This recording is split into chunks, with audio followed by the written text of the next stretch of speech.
Welcome to the marvelous land of Oz. I'm Margelle, and it's time to find out what happens next in The Wizard of Oz by L. Frank Baum.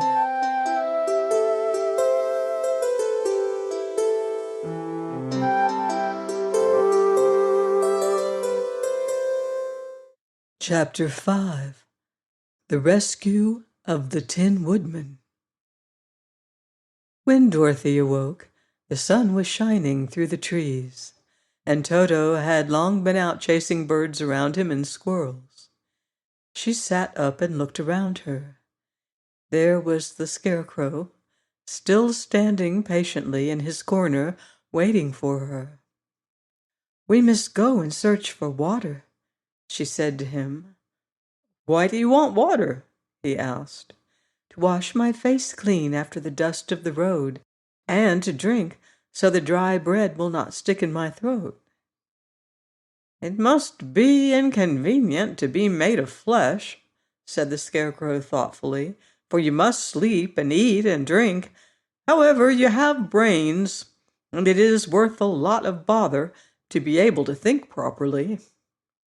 They left the cottage and walked through the trees until they found a little spring of clear water, where Dorothy drank and bathed and ate her breakfast.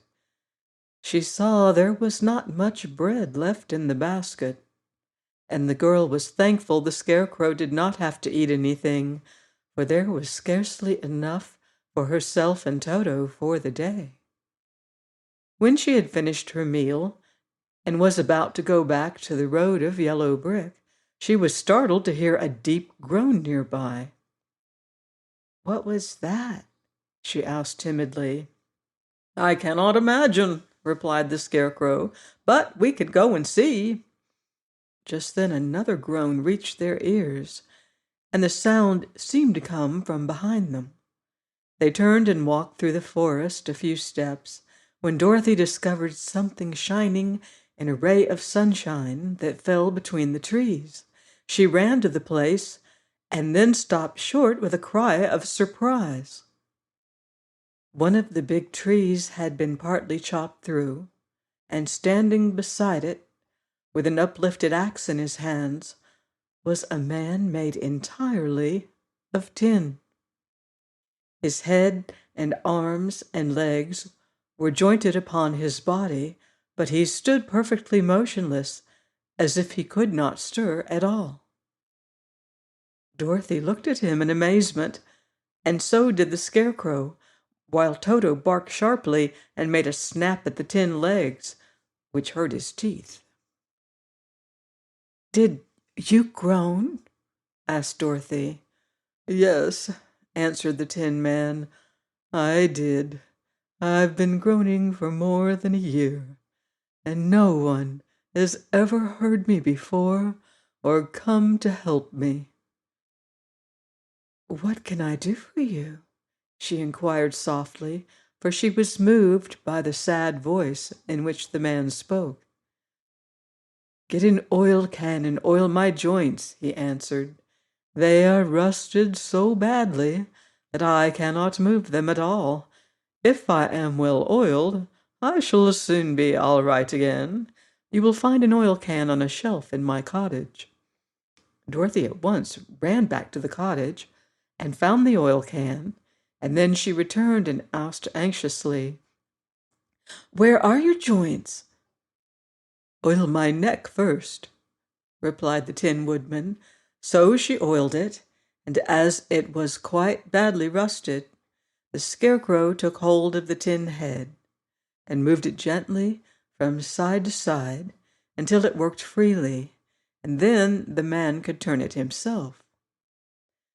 "Now, oil the joints in my arms," he said, and Dorothy oiled them, and the Scarecrow bent them carefully until they were quite free from rust and as good as new. The Tin Woodman gave a sigh of satisfaction and lowered his axe, which he leaned against the tree. "This is a great comfort," he said. "I have been holding that axe in the air ever since I rusted, and I'm glad to be able to put it down at last. Now, if you will oil the joints of my legs, I shall be all right once more." So they oiled his legs until he could move them freely, and he thanked them again and again for his release, for he seemed a very polite creature and very grateful. "I might have stood there always if you had not come along," he said.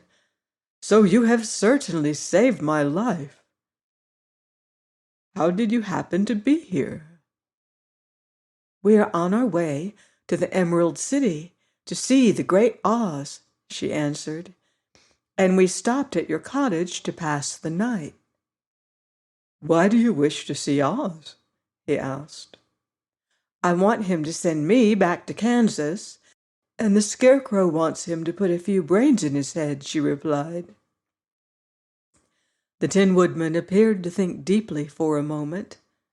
Then he said, "Do you suppose Oz could give me a heart?" "Why, I guess so," Dorothy answered. "It would be as easy as to give the Scarecrow brains." "True," the Tin Woodman returned. "So, if you will allow me to join your party, I will also go to the Emerald City and ask Oz to help me." "Come along," said the Scarecrow heartily, and Dorothy added that she would be pleased to have his company.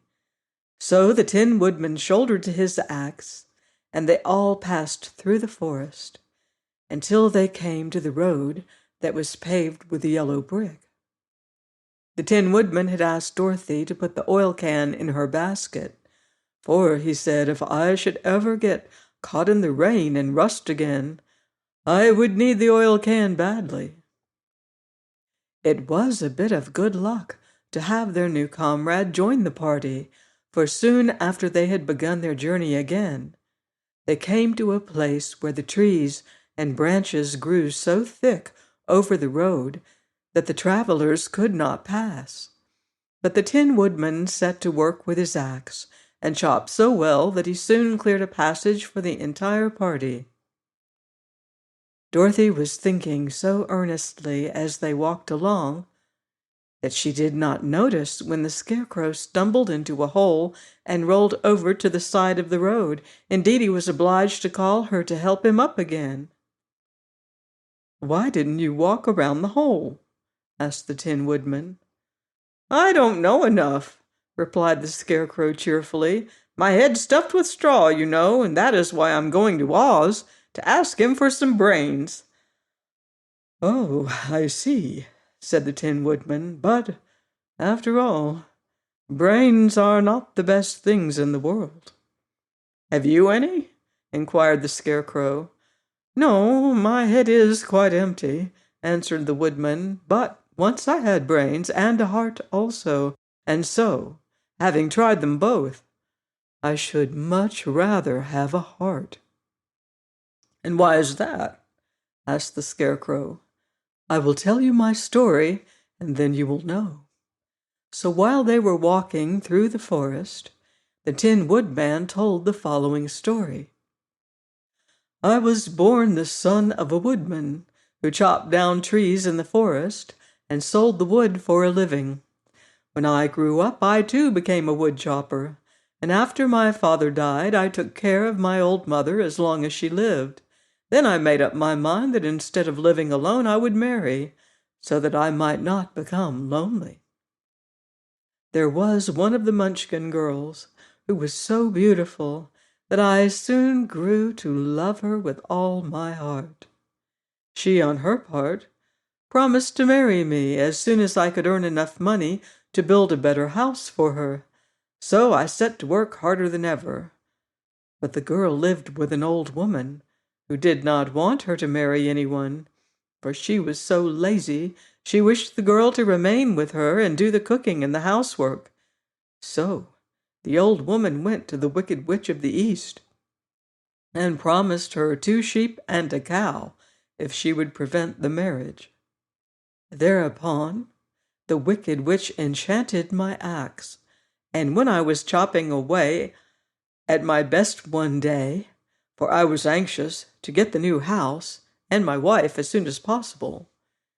The axe slipped all at once and cut off my left leg. This at first seemed a great misfortune, for I knew a one-legged man could not do very well as a woodchopper. So I went to a tinsmith and had him make me a new leg out of tin. The leg worked very well once I was used to it. But my action angered the wicked witch of the East, for she had promised the old woman I should not marry the pretty Munchkin girl. When I began chopping again, my axe slipped and cut off my right leg. Again I went to the tinner, and again he made me a leg out of tin. After this, the enchanted axe cut off my arms one after the other, but nothing daunted, I had them replaced with tin ones. The wicked witch then made the axe slip and cut off my head, and at first I thought that was the end of me. But the tinner happened to come along, and he made me a new head out of tin. I thought I had beaten the wicked witch then, and I worked harder than ever. But I little knew how cruel my enemy could be. She thought of a new way to kill my love for the beautiful Munchkin maiden, and made my axe slip again, so that it cut right through my body, splitting me into two halves. Once more the tinner came to my help, and made me a body of tin, fastening my tin arms and legs and head to it by means of joints, so that I could move around as well as ever. But, alas, I now had no heart, so that I lost all my love for the Munchkin girl, and did not care whether I married her or not. I suppose she is still living with the old woman, waiting for me to come after her. My body shone so brightly in the sun that I felt very proud of it, and it did not matter now if my axe slipped, for it could not cut me.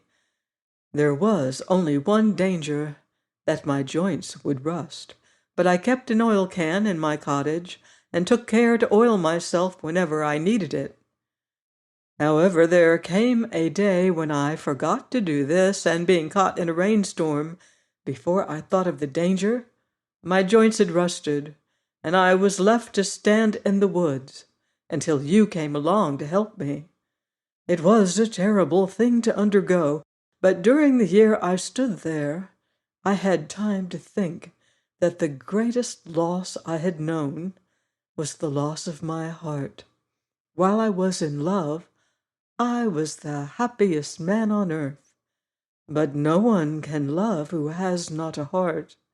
And so I am resolved to ask Oz to give me one. If he does, I will go back to the Munchkin maiden and marry her. Both Dorothy and the Scarecrow had been greatly interested in the story of the Tin Woodman, and now they knew why he was so anxious to get a new heart.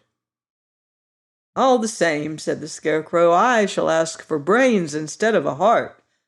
For a fool would not know what to do with a heart if he had one." "I shall take the heart," returned the Tin Woodman, "for brains do not make one happy, and happiness is the best thing in the world." Dorothy did not say anything, for she was puzzled to know which of her two friends was right, and she decided if she could only get back to Kansas and Aunt Em, it did not matter so much whether the Woodman had no brains and the Scarecrow no heart, or each got what he wanted. What worried her most was that the bread was nearly gone, and another meal for herself and Toto would empty the basket. To be sure, neither the Woodman nor the Scarecrow ever ate anything, but she was not made of tin nor straw, and could not live unless she was fed. Join me next week for more exciting Oz adventures here on the marvelous land of Oz. Goodbye for now. See you in Oz.